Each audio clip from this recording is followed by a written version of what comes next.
Welcome to How to Love Forever. In this episode, we explore and define 4 message types. We explain the difference between being an analytical, intuitive, functional, and personal message type. We see which ones work best with each other and which ones are more challenging to combine in relationships. We share tips on how to get along with each message type. And we help pinpoint you and your partner's message type. All coming up right now. Hi, I'm Marco. And I'm Heather. We invite you on a journey of discovery as we explore techniques, tools, and inspiration to better our love lives and our sex lives. Join us as we travel the world, seeking out the stories that can help improve how we do romance and relationships. Come with us as we discover How to love forever. Hi, love bunnies, and welcome to today's episode of How to Love Forever, where we boldly explore love, relationships, and sexuality. My name is Marco. And I'm Heather. In today's episode, we are discussing the 4 message types in communications. That's right. So last week we talked about the 5 communication styles and how they can impact our relationships. And we saw that some styles are more desirable than others, like assertive instead of manipulative. Today, however, we are taking a look at message types, and that is the kind of message that you are trying to get across in your communication style. So it's different from the communication styles in that the communication styles are techniques, whereas the message types are more about how someone's personality alters what is being communicated. Yeah, so think of the communication styles as ways to deliver the content of your message, and the message types as more about the flavor and the filling of the content itself. So not to get philosophical or anything, but it's like a tostada versus a taco. They're each a different way to convey yummy fillings and salsa to your taste buds. Yeah, but it's more like the communication style is the kind of tortilla you use, soft, crunchy, etc., while the message type is the filling itself. Ground beef, chicken fajitas, impossible meat, soylent green. It's made of people. So, how your message type affects your communication. These message types are more about the content a person conveys within the conversation, as we said before. True. Each person will have a preferred message type when communicating, and endeavoring to understand what that message type is can help make sure that you are effectively creating deeper connection in your relationship. Yeah, no matter what your communication style is, whether it's assertive, aggressive, passive, manipulative, you can fit it with these 4 message types, depending on the type of person you're communicating with. Yeah, and it may take some practice, but it will make you a much more effective communicator in your relationship. Try to determine what message type you are and what message type your partners are, and then you'll have an easier time relating once you discover that key to your communication. So analytical is the first one we're going to get into, and that message type goes for structured info and factual statements. They're like the numbers and data person, and they can sometimes tend to under-regard the emotional message as too vague or unimportant. The Professor Sheldon Cooper types? Oh, absolutely. When I think of this type, I definitely think of somebody who might be more of like the Asperger type. On the spectrum where they're very into hard data and it can be difficult for them to understand emotional communication. So it means that they prefer direct statements like, it's important to me that we set up a scheduled date night each week where we turn off our phones and get intimate instead of lighting some candles and putting on Barry White where you're hoping that they're going to pick up on your cues. That's not their style. That's not their type. I see. So when you do communicate with this type of partner, make sure to do your homework, right? Lay out the pros and cons of options and follow up with your preference with sound logic. Huh. Yeah. So you got to list it out. You got to do a full inventory of every item in your communication and stuff. I totally get that. Well, I mean, it sounds like an analytical partner can be a really good thing to have around, but for what reason? If you're in a relationship with an analytical partner, what are the benefits of that? Well, they're really good at solving issues calmly and equitably. They're super good at logic. So if you come to them with a logical approach, they will hear you. And if they're not providing what you need, then you can present that balanced argument and they'll accept it and understand that they need to improve in those areas.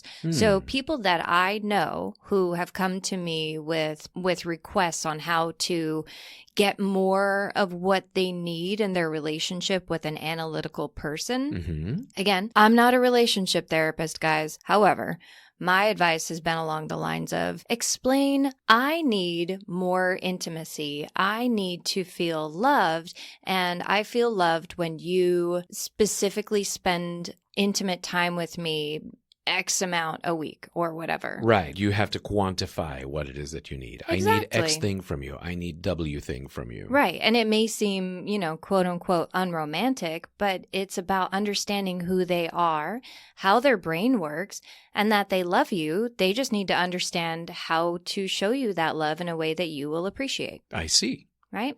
Now, the downside, of course, is that the analytical person can be construed as emotionless or dispassionate. They can make friends feel awkward. They can frustrate their partners with a seeming lack of emotional enthusiasm or just plain dismissive of partners who are of like a more emotional messaging type. So it can be a problem if their partner is more emotional. You have to understand what your partner's messaging type is and work to connect with them in a way that works for both of you. And so, they might be a bit on the analytical and non-spontaneous side. So keep that in mind. Yeah, and that can be a challenge for more emotional and intuitive message types. Mm-hmm. Speaking of, so that's number 2, the intuitive type, right? So the intuitive message type is into big pictures, sweeping statements. This is the type of person who doesn't do details in a relationship. They prefer the panoramic angle. Marco, are you describing yourself now? I might be. Mm-hmm. I don't know. You tell me. You're the one that keeps the lists. It does sound familiar. That's all I'm going to say. No, really. Intuitive types are adept at recognizing general concepts. And, when it comes to like relationship stuff, they can easily leap to a whole new level of understanding or to a good conclusion.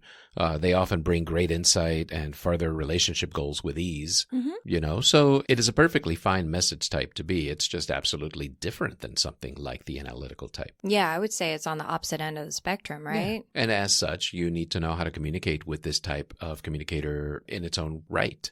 So as you communicate with this message type, you got to remember to use the short version of things. You got to be able to say like, this vacation is going to be chock full of outdoor adventure activity days, instead of like, on Monday, we will skydive. On Tuesday, we will zip line. On Wednesday, we will snorkel. That's just going to kill it for them. Right. Yeah. It kind of drives you batty when I get too much into the details. Yeah, I'd rather just have the broad strokes, the impressionistic approach. Okay. And the details fill in as you're having the experience. That's my personal take on the intuitive message type, is that the details fill in as you go, as opposed to having to have them all pre-itemized. No, that makes a lot of sense. And it also leaves a lot more room for magic, I would say, and flexibility. It's that lack of forecastability in life that keeps people like this really excited about things, so you don't know what's going to happen next. That's a good thing with an intuitive type.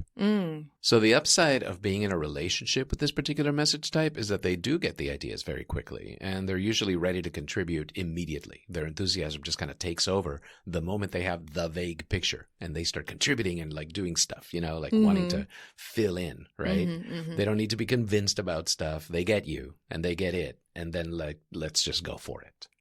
Definitely sounds like me, doesn't it? Ready to go. Totally. Yeah. Absolutely. They're out-of-the-box thinkers, and they're lovers, out-of-the-box lovers, and they enjoy a new experience and a new challenge. And things tend to always be fresh and exciting around this particular message type. So what are the downsides then? Well, just like everyone, there are downsides. And the downside is that intuitive message types can be a little sloppy and impatient in their intuitiveness. Intuitive messaging types, they don't like having things like relationship check-ins. No, but also by skipping that kind of stuff, they do risk disregarding you and your needs. So it's important to kind of help focus. I mean, with you, I make it a point to include you in on some of the details, but I also do my best to not overwhelm you with too much of them unnecessarily. And I appreciate that, because we have little patience for functional message types with their methodical approaches and, that kind of stuff. Well, speaking of functional, that is the next type. number 3 out of the 4, and I definitely relate to this one. The functional message type is the literal opposite of the intuitive. We prefer to walk through all the parts of a conversation using a sort of bullet point outline approach and offering concise closing statements. I'm not going to lie, I have whole conversations in my head that it's like a list of things to discuss, right? So we tend to be detail-oriented, adept at procedural communication, and we usually know what we need to do to ensure relationship success. So we're great for making realistic schedules, managing chores and life, and just knowing their partner's practical needs. Now, when communicating with us functional types, make sure you have a list, okay? We're going to want to know the full details.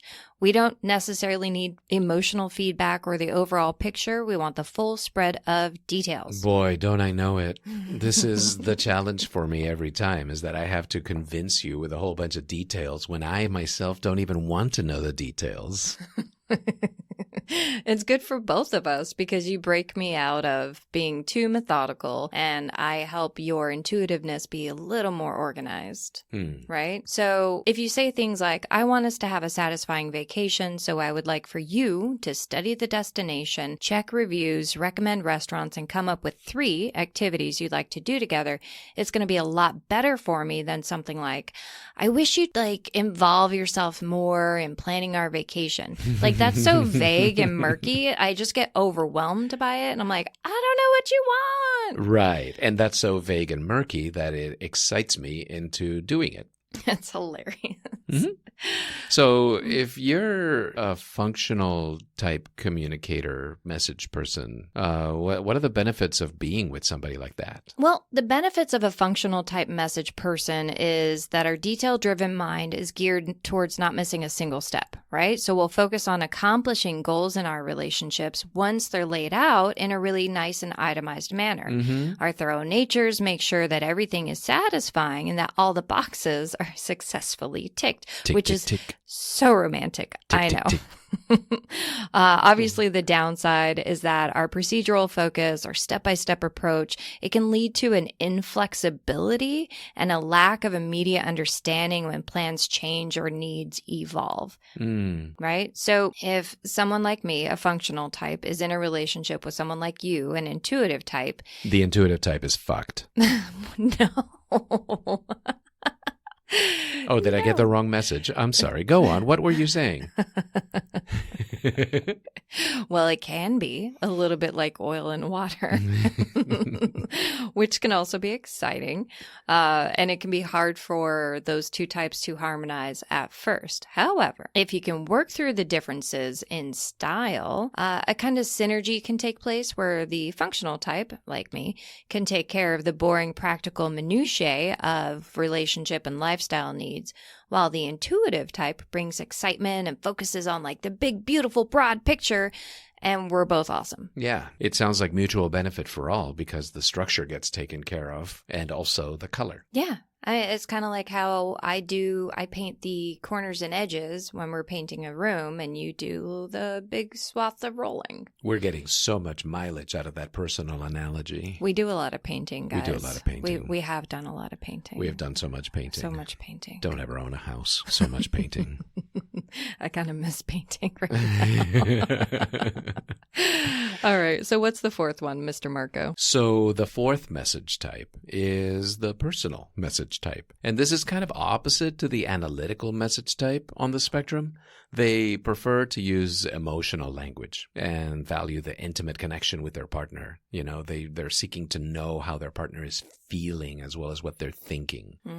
So this type of person really does tend to work as kind of the peacemaker in the conversation, the peacemaker in the relationship, focusing on resolving conflicts and seeking to maintain the peace within the relationship is typically their highest priority. Yeah, I'm pretty certain I can relate to this type as well. Wow. Yeah, I think this is your secondary type for real. I think that you're just about equal parts functional and personal. Possibly. I definitely have a fair amount of analytical thrown in there.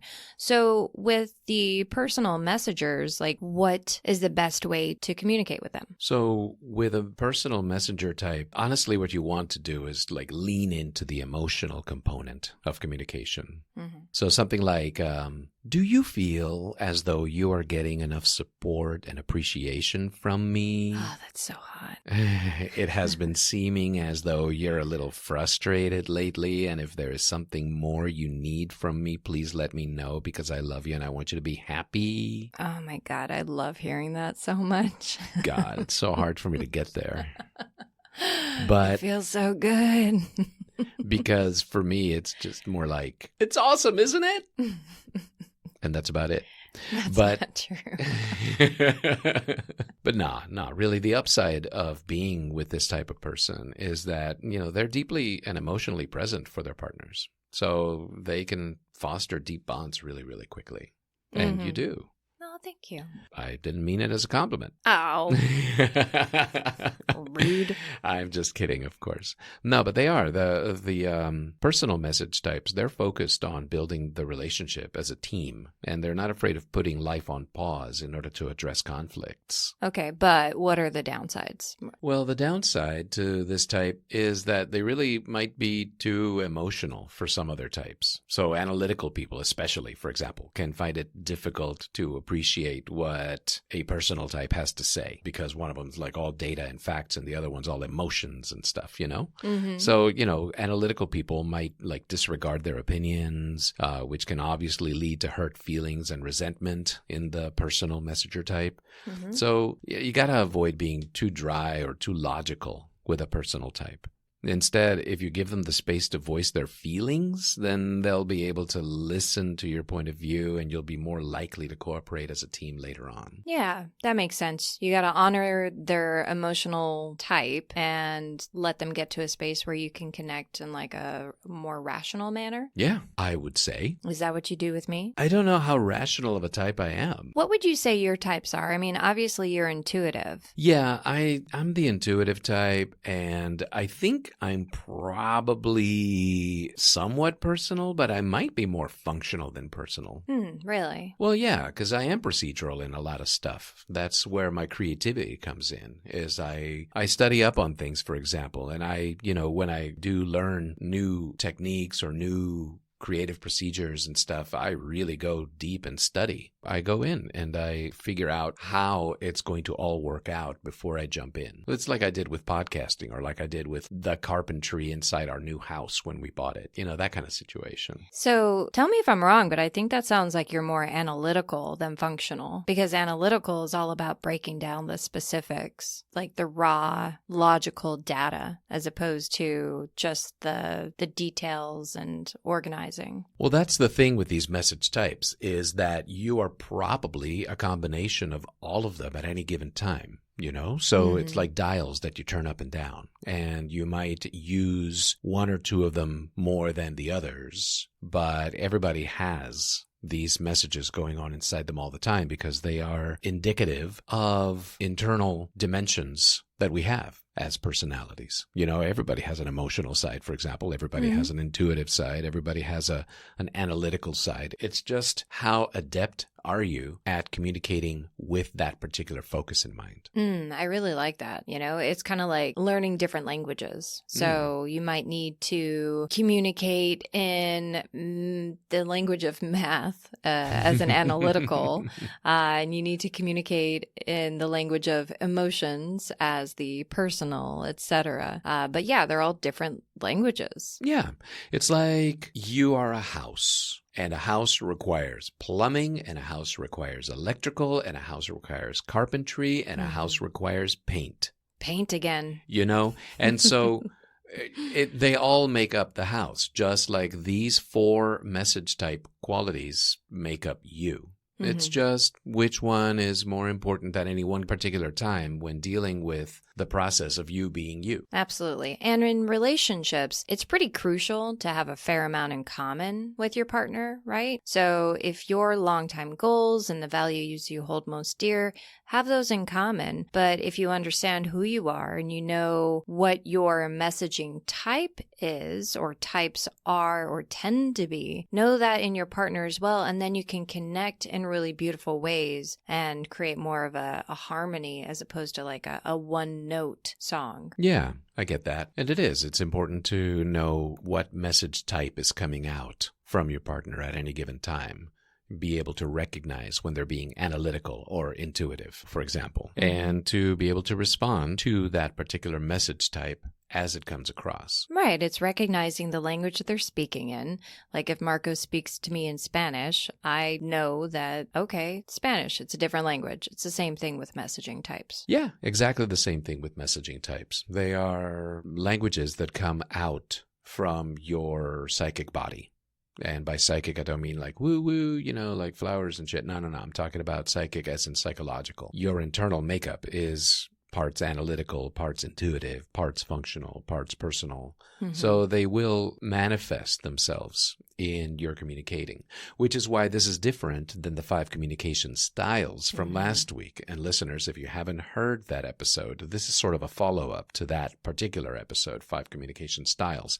These are the 4 message types. We decided they went together, so we kind of sandwiched the episodes one right next to the other. But yeah, these are contents that are conveyed in your communication style. No matter what the style is, you can be an assertive person and be an assertive person with factual data, like an analytical type. You can be an assertive person with emotional information, like an intuitive type. Or a personal type, I guess it is. Right. And so all of the communication styles have their place. Obviously, if you want to communicate effectively, always working towards being an assertive communicator is important, but the messaging types that you're able to use your style with are all equally important and have value. Yeah. There's no value judgment that analytical is better than intuitive or intuitive is better than functional, or functional is better than personal. They're all just things. They're the ingredients in your message. I would even say like muscles, you can work different muscles of the body and it does different things. So keep them all toned and understand what's happening with the other people you're communicating with. There you go. Okay. So that's it. The 4 message types. We've got analytical, intuitive, functional, and personal. Whew, I'm glad because my brain was melting from all that, by which I mean my intuitive message type was getting all up in my aggressive communication style. It makes my pants itch, is what I'm saying. Well, it's okay. I'll take you out for a walk so you can like run around and sniff at things. Woof, woof. Thanks. I've been needing that. So again, to sum it all up, all of these message types exist on a spectrum. People will rarely be 100% of any one type. Rather, they've got primary, secondary, and sometimes even tertiary styles. A person might be primarily analytical, but secondarily functional. You will see people switch between styles as necessary based on the situation, the person they're speaking with, and many other factors. Yep. In general, you will find that having a mix of all these message types will result in a better partnership. And each type offers its own advantages and disadvantages. So it's important to understand what type you are, to know what type of person you will be able to connect with more easily and what types you have to make a little more effort with. Yep. So if you can embrace your differences and appreciate the value you can each bring to an awesome partnership, you're going to accomplish a whole lot more than you ever could have imagined. And you know what? It made so much sense to me to realize that I'm primarily a personal/functional type. Yeah, while I'm mostly an intuitive type with a bit of analytical and personal thrown in. What about you, love bunnies? What message type do you think you are given these descriptions? Yeah, let us know. You can hit us up on the socials. We love to hear your feedback because this stuff is not only fascinating, but I think it's useful in every single day of our life. Yeah. Well, that's it for our show today. Thank you for joining us. Remember, you can reach out to us on Facebook at facebook.com/howtoloveforever and Instagram at how2loveforever. We are always looking to hear your feedback, what you would like us to cover, and maybe you would like to share your perspective and insights as one of our amazing guests.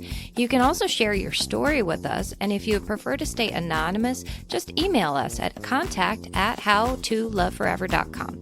We are happy to keep your sexy identity secure upon request. And if you feel that the show we're putting together provides some value, is good for the world, or just plain entertains you, we would love for you to join our community on Patreon. We have a whole range of relationship levels you can choose from, and the more commitment you show, the more we're able to share with you, just like any other relationship. That's right. And join us next week for a highly enjoyable interview with the award-winning poet and digital nomad, Christine Jubb. Christine Jubb! We had an absolute blast chatting with her. We learned a lot. We laughed a lot. Yeah. And I kind of feel like we made a new friend. I can't wait to hang out in like real life, you know? Yeah. So we'll share that interview with you next week. Tune in. It's going to be simply fantastic. You're going to love it. So until then, remember, love bunnies, to love deep, Love hard. and Love forever.